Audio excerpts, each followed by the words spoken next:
Today I'm going to show you how to make this pork parmesan, which literally tastes identical to veal parmesan. Pork tenderloin is actually cheaper than veal, and I find it to be more tender. We're also going to be doing a little Paleoish twist to this. I'm going to show you how to make a nice breading with almond flour and chicharrones. So it's going to be gluten-free and extra delicious. We're going to start with the pork. So right here is a pork tenderloin. Costco actually has a really good deal on pork tenderloins. So you're going to want to take those out of the packaging, pat them nice and dry. And usually every time there's going to be silver skin on pork tenderloin. It's important to remove this. Yeah, it feels wasteful, but this is something that doesn't break down when you're cooking. Especially since we're going to be flattening this out, we want every bite to be tender and delicious. So essentially just insert the knife and start to cut away, and then you'll see that silver skin is going to start to remove. And then you'll see some fat on there. That's okay. So that's going to render out.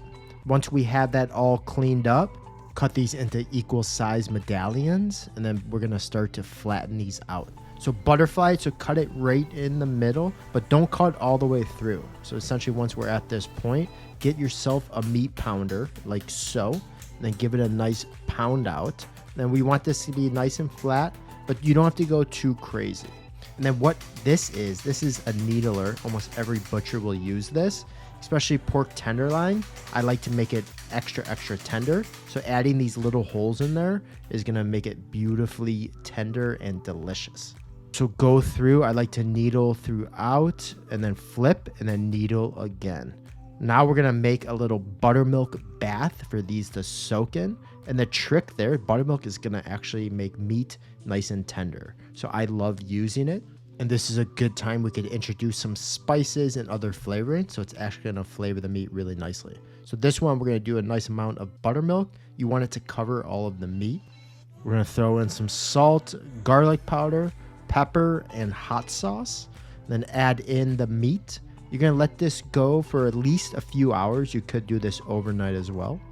Now that that's soaking away, let's get started on our dry ingredients. So this is my take on like a gluten-free Italian breadcrumb.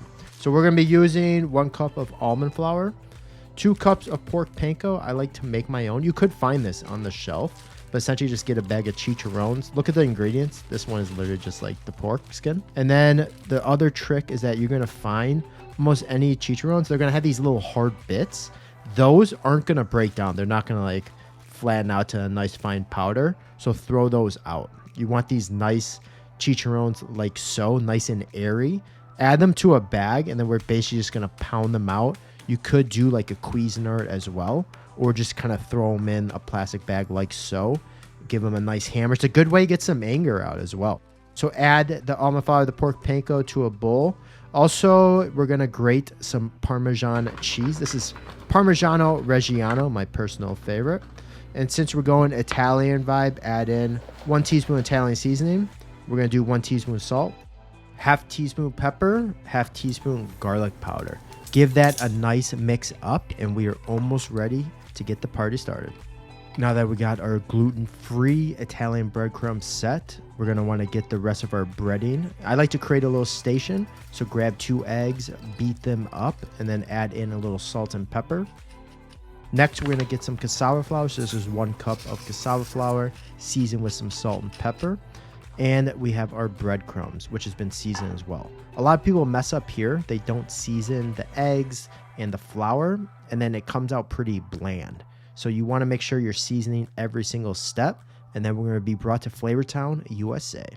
Grab the pork out of the fridge, and then just with some tongs, let the buttermilk drip off. Once it's pretty dry, throw it into the flour, hit each side. You could shake off any of the remaining flour. Add to the egg mixture, hit it both sides, and then you're gonna throw it into the breadcrumbs. I like to pack it in, really make sure you get a nice layer on there. Packing it in is gonna make sure it's adhering as well to the pork. So do that, repeat the process until you have all of the pork chops covered. Add to a tray, and let's get these babies cooked up.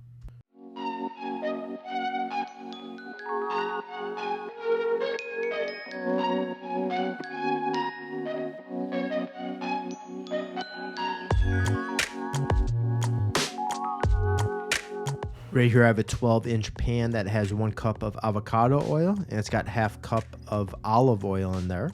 Let this heat up until it hits about 350 degrees. So always have a thermometer. A little pro tip, you could throw like a chopstick in there. You want some nice little bubbles around. So you don't want it too hot, but you also don't want it too cold. Essentially what that's going to do is the oil is just going to soak into the pork. You're not going to get anything like crispy. So try to have that perfect temperature. Throw the pork in, and you know we're going to be baking this, so we really just need about 2 minutes each side. Get some nice browning on the exterior, then add to a casserole dish. Make sure you're working in batches here. If you're overcrowding the pan, this again, you're not going to get anything crispy. It's going to start to steam, and it's going to be a soggy mess. We do not want that. So repeat the process a few times. Once we have all the pork, let's move on to the next step. I mean, come on, look at that. It's nice and brown and delicious. These are looking great. And you can't have pork parmesan, chicken parmesan, veal parmesan, any of that without some mozzarella cheese. That is a must. So get yourself some mozzarella cheese, open the package. Right here is just some from Costco. It's actually already sliced up, so basically peel the slices apart. If you're getting the buffalo mozzarella elsewhere, just cut into equal size slices. Now get yourself some Rao's sauce. In my opinion, this is the best marinara sauce on the market. And the ingredients are super clean, which I love.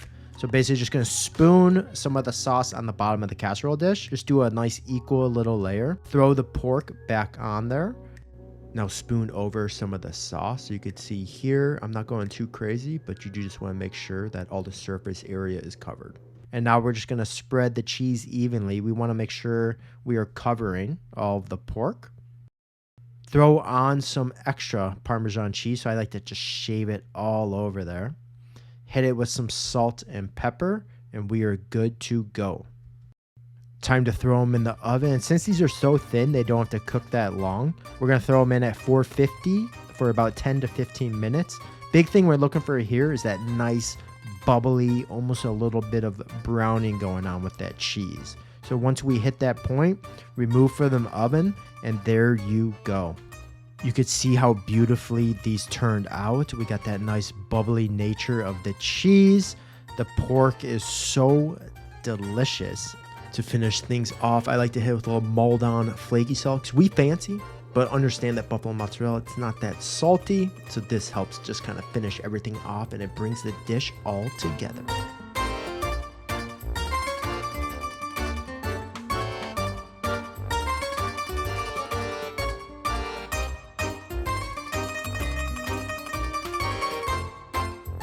I'm gonna cut this up, and then you guys can see all of the layers. And let's go in for a bite.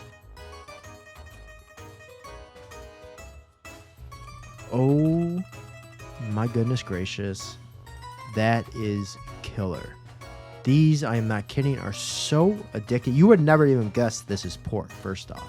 I'm telling you, it tastes just like veal. It's ridiculous. And you are going to love this variation of a veal parmesan. So definitely make it. Hit me up in the comments once you do. Let me know your thoughts. And also, I'll see you on the next one. Peace.